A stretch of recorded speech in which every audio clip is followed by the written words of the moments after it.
In continuing coverage, we're following updates in the investigation into the deaths of Charity Beallis and her twin children. Tonight, we're hearing from the lawyer representing Charity's husband at the time of her death, Dr. Randall Beallis.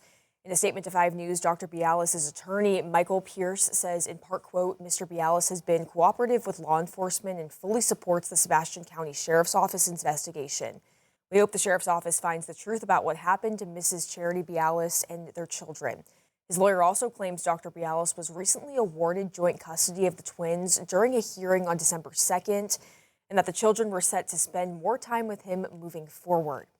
The Sebastian County Circuit Clerk says that hearing was the final divorce proceeding between the two, held just 1 day before Charity and her children were found dead.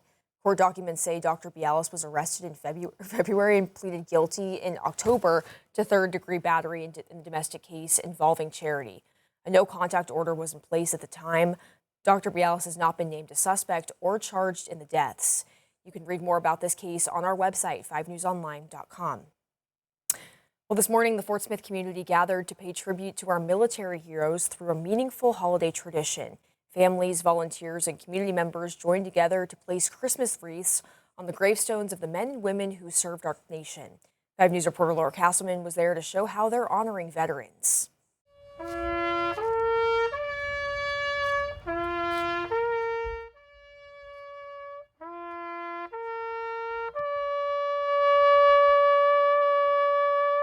It's a labor of love.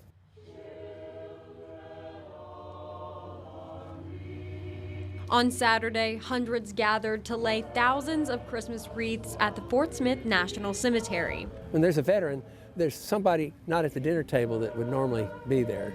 Families suffer too.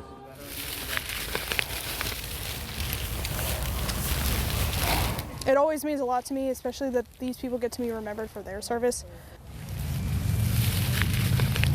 It's just a small sacrifice. I mean, you know, when you stand out here and you look over these stones, these tombstones. My grandfathers, both Air Force veterans, taught me the importance of honoring those who served. Some of my earliest memories are of singing Christmas carols at veterans events. I've done it before, but it's just been years.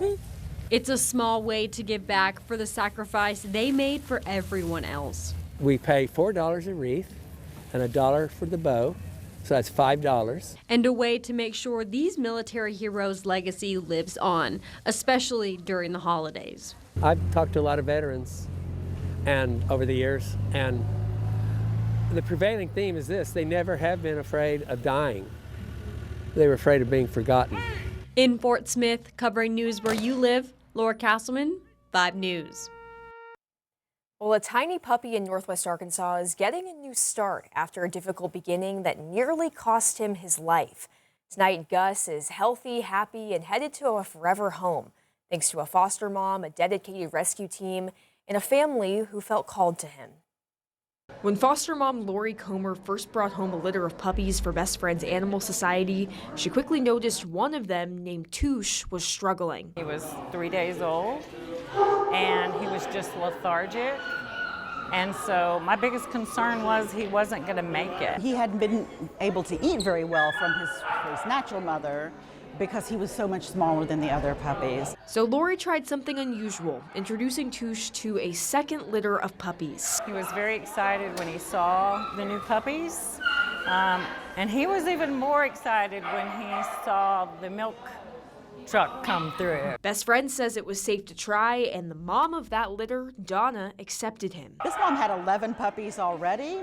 She's kind of our hero for just raising 11, and she took just fine to it. Touche thrived with his new siblings, growing stronger by the day. In his case, nurturing him and then seeing him healthy today and knowing that he's going to a wonderful family, it's bittersweet. And that family, the Carters, say they knew right away he belonged with them. I saw Gus and he just spoke to me, and when they tug at your heartstrings, that's kind of the one you need to get. Touche, now Gus, is headed home for good with 2 cat siblings and a family ready to give him the loving life he fought so hard for. He was a fighter, and we have a farm and a perfect place for a little fighter to be.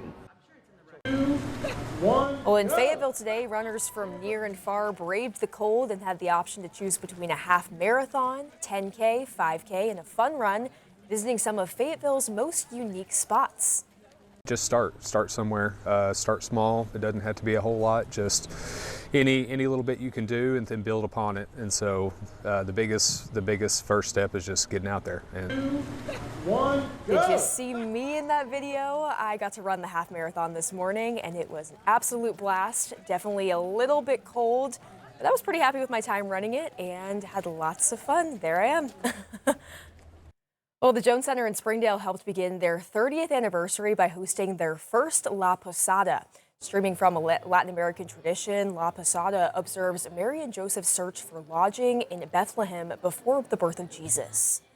Especially tonight with La Posada, because this is an event that some people in this area have probably never done or experienced before.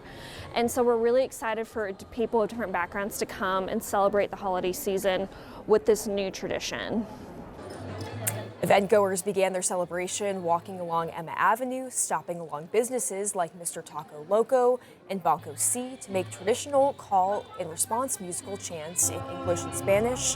The walk led right to the Jones Center, where food, piñatas, and live music were awaiting for their arrival. Well, today, United Airlines' annual Fantasy Flight took off from the Newark International Airport in New Jersey with one destination in mind, the North Pole. Jack Ford took the trip with them. On this trip to the North Pole, you don't need Rudolph, maybe just your boarding pass. Thank you very much. And a bit of Christmas magic. Well, today we're going to the North Pole. Yeah. Saturday, 300 kids from local hospitals and their families taking the annual United Airlines Fantasy Flight straight from the Newark Airport to the North Pole, or a hangar that looks like it at Newark. Have a safe flight. Have fun, okay? The day started like most trips to the airport with a check-in, but with Santa's helpers leading the way. Once everyone settled in, it was time to get in the air. No reindeers on this Boeing, but with a bit of holiday spirit. Santa says, Merry Christmas to all, and to all a good flight. 3, 2, 1, The sleigh took flight. And for the hour and change in the air, there was plenty of cheer to go around. But waiting for them at the end of the flight, good old St. Nick and Mrs. Claus themselves, and plenty of workshop activities to enjoy. For these families who in many cases have been through unimaginable sacrifice, it's a chance for them to feel a bit of magic. In some cases, in more ways than one. This little girl, Corey Waller, just beat Cancer Friday. We rang the bell yesterday and we're continuing the celebration. I've had our family and our friends there, and we took it through the night, and we woke up this morning and came here. So it is the timing of it all. It's really like, it's a miracle. A miracle indeed. And a once-in-a-lifetime chance to make this holiday season truly magic for those who need it most.